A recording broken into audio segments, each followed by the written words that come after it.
The business card left in my mailbox was unassuming. A small, white font affixed to a black background. But its claim was bold.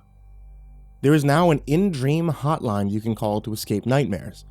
Simply find a red rotary phone in your dreamscape, dislocate it from the receiver, and choose a number to be connected. A good night's sleep is just around the corner. Enjoy your rest. It had all the makings of a half-hearted prank from a friend, Josh. After all, he was the only person I'd ever told about my recent night terrors. But stooping that low just for a cheap laugh? He knew my nightmares were deeply personal, all involving my deceased father. Would he really go that far? Though Josh was a funny guy, he could be sentimental when the time called for it. I wondered if this was less a prank and more of an offering of relief during a tough time. His way of telling me that there would eventually be a way out. A light at the end of the tunnel. I took comfort in this, opting not to reach out in case he decided to go back on it, laugh in my face. However caring the man could be, he detested heart-to-heart moments. Thanks, Josh. I guess I needed this. With a slight smile, I placed the card in my pocket and went about my day, grateful for the gesture. Unfortunately, it would not be enough to keep my demons at bay. Later that night, while resting, I was blindsided by memories of my father. Completely out of my control, a horrific scene came into focus, replaying the events of his death. I had no choice but to endure the torment and watch the events unfold in my mind, just as they had so many times before. I was a child, and we were swimming at our favorite spot in the outskirts of town. We often played a game to see who could hold their breath underwater the longest. On my father's last dip beneath the waves, he never came up for air. His body was never found. Being young and naive, I was convinced a creature dragged him to the depths of the ocean. As an adult, I now know this monster was a riptide, pulling him out to uncharted waters. Undercurrents in that area were fierce, eventually leading local authorities to close off the beach altogether. The search party never stood a chance of finding him.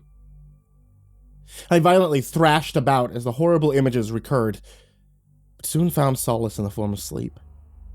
Like the many nights that came before it, this solace would be short-lived. My dream began as it usually did. I watched from the shadows as my dad tucked in my younger self and read aloud a bedtime story.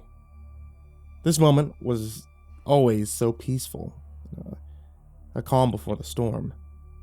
I briefly basked in the ambient nostalgia before remembering the events that would inevitably come next.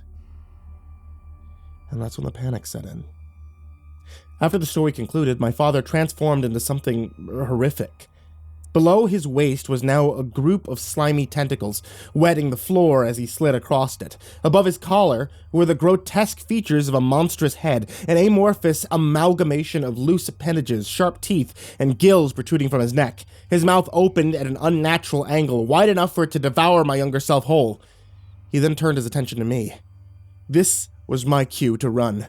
Racing through the house to escape the creature's clutches, I felt something fall from my shirt pocket.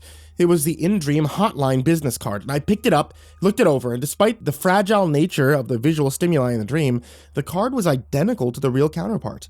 No matter how many times I read the text, none of the characters were fuzzy, jumbled, or rearranged. A thunderous growl crept up behind me. I sprinted to the living room, and that's where I saw it. Right where my family's landline usually sat. A red rotary phone. In this moment, a compulsion washed over me. Despite the service being a complete fabrication, I was compelled to give it a try, if for no other reason than to see what would happen when I did. Perhaps my sleeping mind would fill in the blanks and wake me from the nightmare. I picked up the phone from the receiver and held it to my ear. There was a harrowing silence. Going over the card again, I realized it was time to pick a number. It seemed there were only 5 viable choices. Numbers 6 through 0 had been scuffed away, along with the pound and star keys. When placing my finger on these holes, the wheel wouldn't budge. I instead decided to choose number 1. The wheel turned, and my ear was met with a male voice. Thank you for calling the in-dream hotline for escaping nightmares. How can we be of service? It worked. My brain was playing along. Hello? Yes, I need to escape this nightmare, please, quickly. Certainly. I'd be happy to assist you with this. Please hold while I look up your situation. The sound of grinding teeth echoed in the distance as the creature slid from room to room, searching for me. Oh boy, childhood trauma mixed with a phobia of sea monsters. That does not sound like fun. Luckily, this is an issue we are equipped to deal with. You have 3 options: transport, reconfigure, and vanquish. Which would you like? The monster had now honed in on my position, slithering toward me as my eyes widened in terror. Vanquish! Get rid of this thing! Okay, one moment. I watched in horror as the creatures closed the gap between us in a matter of seconds. It looks like your account is new. You don't have the options to reconfigure or vanquish yet. All we can do is transport. Shall I initiate this option for you? The eldritch version of my father swung its tentacles over me, narrowly missing my head as I cowered in fear. Fine, transport! Do it now! One transport coming right up. All at once, the sound of grinding teeth stopped. The moisture on the floor evaporated. The creature was frozen in place. A statue of pure dread. It then vanished before my very eyes. Transport successful. Thank you for calling the In-Dream Hotline. Enjoy your rest. It worked. I couldn't believe it. It's difficult to explain, but I felt alleviated. A wave of relief so strong it allowed me to breathe again. Catharsis filled the air as I walked through the dream version of my childhood home, free of the guilt that I had harbored for so many years. My nightmare was finally over. I slept through the night and awoke fully refreshed, knowing that somehow I had come to terms with my father's death, albeit through strange means. Sunlight poured into the room as the bird outside sang a beautiful melody. The smell of home-cooked food wafted through my apartment. But I lived alone. Upon venturing the kitchen to identify the source of the aroma, I was taken aback by what I saw. It was my dad, cooking a seafood feast, fit for a family of 12. Hey there, sport. How was your nap? My mouth hit the floor. Dad, but how? He smiled. What's wrong, sport? You look like you've seen a ghost. Dumbstruck and frightened, I ran to my bedroom and I locked the door. That wasn't my father. It couldn't be. He was swept out to sea. No one could have survived out there. It just wasn't possible. My phone buzzed, interrupting my panic. It was a private number. I hesitated, but I answered it. Hello, this is the In-Dream Hotline for escaping nightmares. We don't normally make calls outside of the dream void, but we noticed that your recent transport order has gone awry. We're here to help. What? Josh, is this you? What's going on? Is this some kind of a sick joke? Transports can be unpredictable. We apologize for the inconvenience. If you upgrade to one of our premium packages, we can aid in the removal of your nightmare. We accept all major credit cards.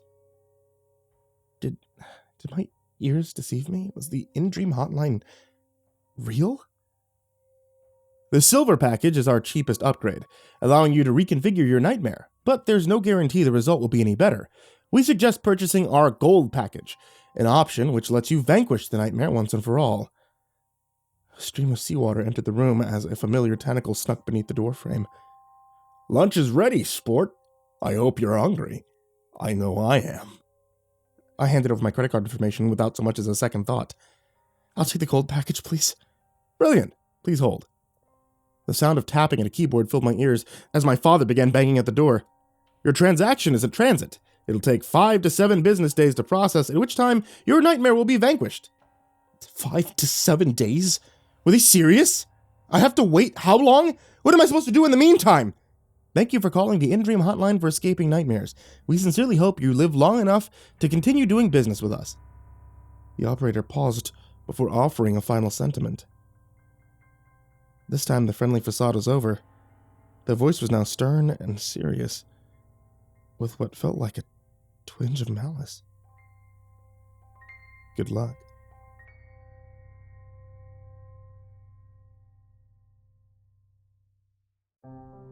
Good evening, kids. It's me, MrCreepyPasta, and I wanted to tell you thank you so much for watching tonight's video.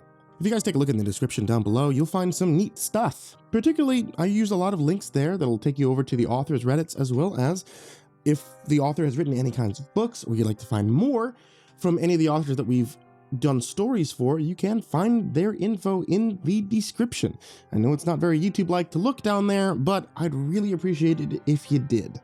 And of course, I want to give a very, very, very big shout out to all of my followers on Patreon, especially Bloodlace, Peter Bowie, AcidSystem, F, Alan Hyper, Brennan Matthews, Mary Massacre, Janine Hook, Paul Livingston, Seth Joseph Richards, Ashlyn, Deadeye Nick, Azad Hosenbokus, Rick Dance, Bryce Charles, Luminen Walker, Sheri Morgan, Jake Mcnee, Victoria Helton, BDH9294, Melinda S, Phinney, Nathan, Dante Rowe, Jane Rennalls, acebandg, Ryan Kellum, Bobby J. CAVANAUGH, Barbara Biggs, BellaBailey, Ninja Grace, Dad Obsessed Trash, Suzanne Grow, Tommy Walters, Tater Chip, Onbu Op Willie, Sarah Gree, Yuri Catslash, Randy, Brad Gustafson, Sean Tristan Markham, B. Lisa Tyser, Jose Rodriguez, Adagio Rose, Peaceful Buddha, Azarine Fox, Freddy Krueger, Ho Gunkchi, Justin Johnson, King Hades F13, Michael Scarborough, James Lowe, Someone You Love, Nina Smith, Rafael Rodriguez, and Chance Burnett. You guys, as always, are the real MVP, and I can't thank you enough for helping me get to where I am now and, generally keeping me alive. So thank you all so much for supporting on Patreon. Thank you everybody in the description for supporting on Patreon. And thank you everybody out there who's listening and watching somewhere across the many reaches of the internet. Have a good night and sweet dreams.